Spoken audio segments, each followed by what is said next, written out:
morning YouTube, Derek Shoehorn here for life advice. I've had a lot of people asking me recently about merch, about whether there's going to be any merch available for the channel or for brand Shoehorn, and the answer is no. No, I'm not going to be going down that route. I don't think it's a good look. I think that these caps and t-shirts that all the other life coaches are doing with their name on and stuff is just tacky, and there's enough crap in the world as it is without producing knockoff cheap clothing and mugs to sell to fools. So I won't be doing any merch. Do you know what? I saw the other day someone was selling some merch with a picture of George Orwell on it. And I thought, my God, we're living in Orwell's nightmare as it is. We don't need reminders of that every time we put on our hoodie. So, no, I won't be doing any merch, but I do have an idea for a book, which when that's finished I'll sell it, but I'll only do it as an e-book. And I may do some instructional videos because I like to keep it weightless. I like my whole business to be weightless. Don't want to produce any more crap because the world is full of it already. The working title for the book, in case you're wondering, is How to Get Laid Every Day. And I'm working on that right now, so hopefully I'll have some more news about that for you in the future. But overall, no merch. So sorry to disappoint you, but I'm not really that sorry because you need to get used to the idea that there's no future in this market of producing crap. Okay, so with that being said, let's get right into your questions for today. Question number 1. Derek, you seem to be very well informed about current affairs. Where do you get your news from? Well, that's a great question. I don't use any of the traditional news sources. I don't use any of the newspapers, any of the television news, any of the main websites. I don't use Twitter for that. I don't use anything that most people use for their news. What I do is, it's actually the reason I started meditating was to get my news from the cosmos. And that's how I get it. That's how I knew about the riots in Brixton last night. That's how I knew about the terrorist attack in Reading last week. That's how I knew about the killing of George Floyd in the United States. I didn't hear that from any other source except for the cosmos during my meditation. And I think that's the best way to get your news because there's no bias. It's the only way to get news without bias is to get it from the cosmos through meditation. Or if you want to be a pundit, if you want to get involved in the news yourself, prayer is the way to do that. So that's the answer to that question. I get it all through meditation, and I don't feel like I'm missing out on anything at all. In fact, I think I'm much better informed than most people, as the question implies. So I recommend that you do that too. News is noise. That's my motto. So turn off all the news sources and just meditate, and that way you'll be much better informed than you currently are, because currently you are very ignorant.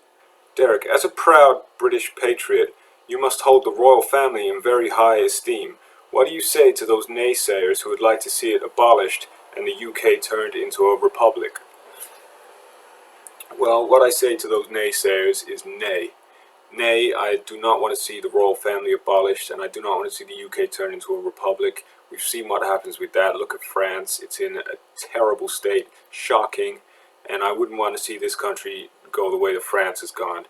So that is one of the reasons why I support the royal family. The other reason is that they are such likable people, all of them. They come over really well, as far as I can tell.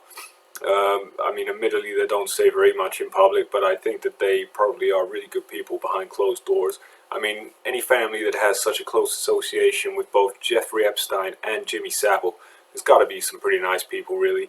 And I think that the whole controversy around Meghan Markle and Prince Harry was just a storm in a teacup. I think if that's what they want to do, they should do that. They should break away from the royal family and go and be a kind of global royalty, which is what we need, really.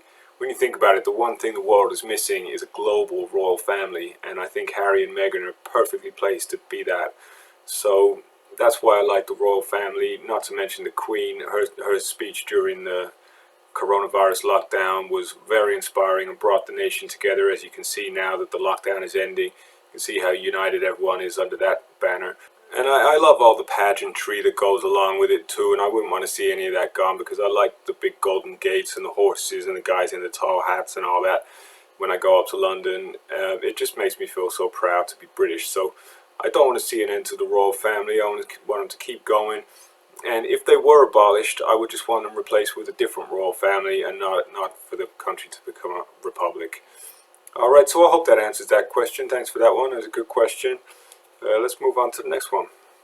Derek, as a resident of Brighton, you must be enjoying the hot weather.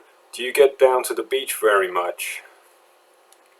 Well, yeah, I do get down to the beach occasionally, but I have to keep it quite limited. I try and go early in the morning before there's too many people there. The reason being, I'm quite a recognizable face around here, both from this YouTube channel and just from my local reputation, and I quite often get mobbed by women. So that's okay in the winter, because obviously being mobbed in the winter when it's cold, it keeps you nice and warm to have all those bodies pressed against you. But when it happens to me down on the beach and it's all these girls in their bikinis and that, and they're all covered in the sun oil and stuff, I just get all greasy and too hot and sweaty and stuff. So I try and avoid it. I try and keep it to a minimum, but it's nice to get down there sometimes. And if you do want to catch me down there, I get down there early. And I have no qualms about saying that, because I know it's not going to invite a huge crowd, because most of the women that go down to the beach, they don't get up before midday anyway, so that's fine. So if you don't want to catch up with me on the beach, I'll be there about 8 a.m. Alright, so those are great questions, guys. Thanks for those. Keep them coming in, and I'll see you in the next video. If you took value from this video, don't forget to hit like and subscribe, and you can also follow me on Twitter at Derek Shoehorn. Keep growing. No cheat days.